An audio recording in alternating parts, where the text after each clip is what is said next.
നമസ്കാരം. ഫാം മീറ്റിൻ്റെ പുതിയ വീഡിയോയിലേക്ക് സ്വാഗതം. ഇന്ന് നമ്മൾ തേങ്ങ കൊണ്ടുള്ളൊരു ബോൺസായിയാണ്, തെങ്ങ് ബോൺസായിയാണ് പരിചയപ്പെടുന്നത്.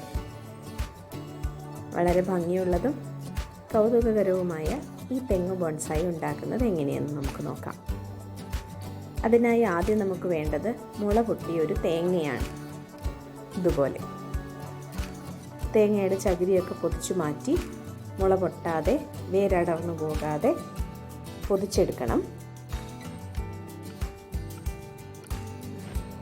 അതിനുശേഷം ഒരു സാൻഡ് പേപ്പർ എടുത്ത് ആ ചകിരിയൊക്കെ നല്ലപോലെ ഉരച്ച് തേങ്ങ നമുക്ക് വൃത്തിയാക്കിയെടുക്കാം.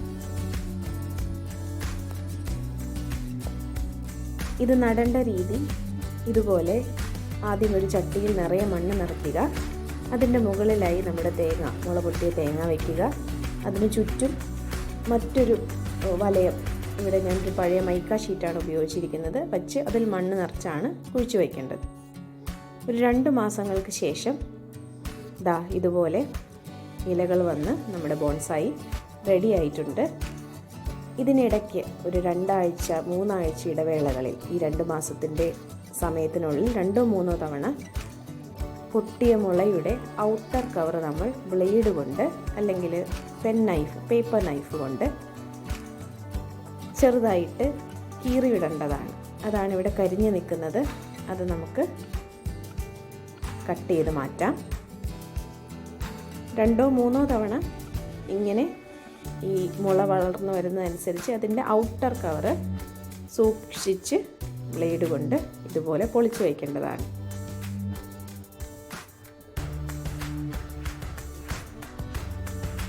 ഇതിനി എന്തുമാത്രം വേര് വന്നു, എത്ര വേര് വന്നു എന്നൊക്കെ നമുക്ക് നോക്കാം.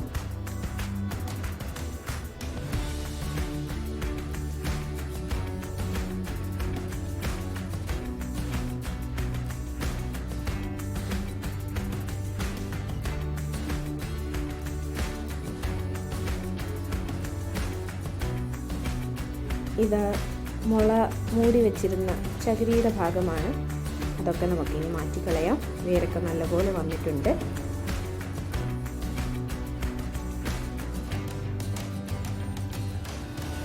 കുറച്ച് വെള്ളം ഉപയോഗിച്ച് നമുക്ക് ആ മണ്ണൊക്കെ കഴുകിക്കളയാം.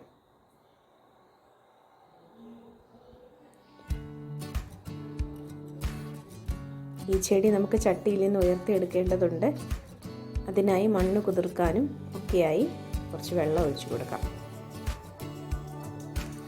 ചെറിയ വേരുകൾ ബ്ലേഡ് ഉപയോഗിച്ച് കട്ട് ചെയ്ത് കളയാം. പിന്നീട് ഒരു ബ്രഷ് ഉപയോഗിച്ച് മണ്ണ് പുരണ്ട ചിരട്ട വൃത്തിയാക്കിയെടുക്കണം.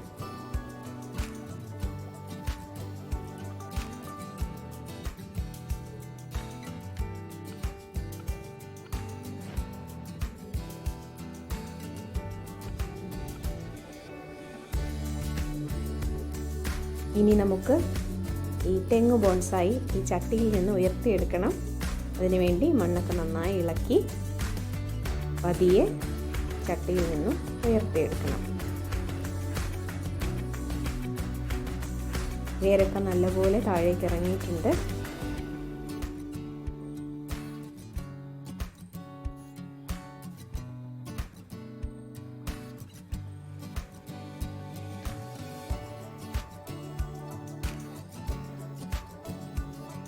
ഇനി ഇതൊന്ന് നമുക്ക് കഴുകിയെടുക്കാം.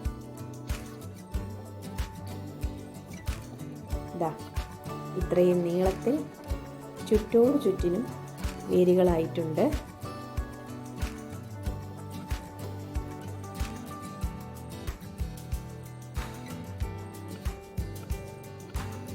നമ്മൾ ഏറ്റവും വലിയ 2-3 വേരുകൾ മാത്രം നിലനിർത്തിക്കൊണ്ട് ബാക്കി വേരുകളൊക്കെ കട്ട് ചെയ്ത് കളഞ്ഞു.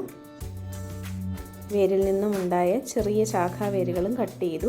ഇനി ഒരു തുണിയെടുത്ത് ഈ തേങ്ങ നല്ലപോലെ ഒന്ന് തുടച്ച് വൃത്തിയാക്കാം. ഈ തേങ്ങയ്ക്ക് ഭംഗി കൂട്ടാനായി നമുക്ക് കുറച്ച് പോളിഷ് അടിച്ചു കൊടുക്കാം. പോളിഷ് കയ്യിലില്ലാത്തത് കൊണ്ട് തൽക്കാലം നെയിൽ പോളിഷ് വെച്ച് അഡ്ജസ്റ്റ് ചെയ്യാം.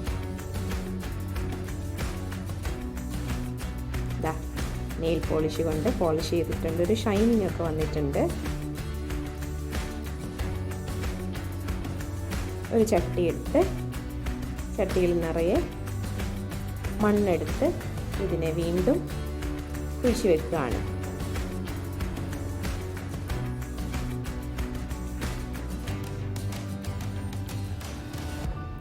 ഒരു 3 കമ്പെടുത്ത് അടുപ്പ് കല്ല് പോലെ വെച്ച് ഈ തേങ്ങ അതിന് മുകളിലായിട്ട് നമുക്ക് വയ്ക്കാം. വേരുകൾ മാത്രം മണ്ണിലേക്ക് വിട്ടാൽ മതി. വേര് നന്നായി പിടിച്ച് വേര് നന്നായി ഇറങ്ങിക്കഴിയുമ്പോൾ ഈ സപ്പോർട്ടിൻ്റെ ആവശ്യം നമുക്കുണ്ടാവില്ല. അതുവരെ തേങ്ങയ്ക്കും ചെടിക്കും ഒരു സപ്പോർട്ടിന് വേണ്ടിയിട്ടാണ് നമ്മൾ ആ കമ്പുകൾ അവിടെ വെച്ചത്. കുറച്ച് നാൾ കഴിയുമ്പോൾ നമുക്കത് മാറ്റാം. മണ്ണിട്ട് നന്നായി ഉറപ്പിച്ചു. കുറച്ച് പായലെടുത്ത് ഈ ചട്ടിയിൽ നിറയ്ക്കാം. ഇത് ഭംഗിക്ക് വേണ്ടി ചെയ്യുന്നതാണ്.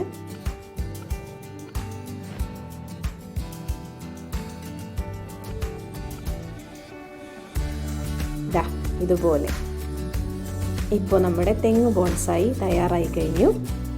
നമുക്കിത് നമ്മുടെ സിറ്റ് ഔട്ടിലോ വീടിനുള്ളിലോ ഗാർഡനിലോ ഒക്കെ നല്ല ഭംഗിയുള്ള മൺചട്ടികളിലോ ഗ്ലാസ് ചട്ടികളിലോ ഒക്കെ വയ്ക്കാവുന്നതാണ്. നന്നായി പോളിഷ് ചെയ്താൽ ഈ തേങ്ങ നല്ലപോലെ ഷൈൻ ചെയ്യും. ഒരുപാട് വർഷത്തേക്ക് നിലനിൽക്കുന്ന ഈ തെങ്ങ് ബോൺസായി നിങ്ങൾക്ക് ഇഷ്ടപ്പെട്ടു എന്ന് വിചാരിക്കുന്നു. ഇഷ്ടപ്പെട്ടെങ്കിൽ ഈ ചാനൽ സബ്സ്ക്രൈബ് ചെയ്യുക, ലൈക്ക് ചെയ്യുക, ഷെയർ ചെയ്യുക.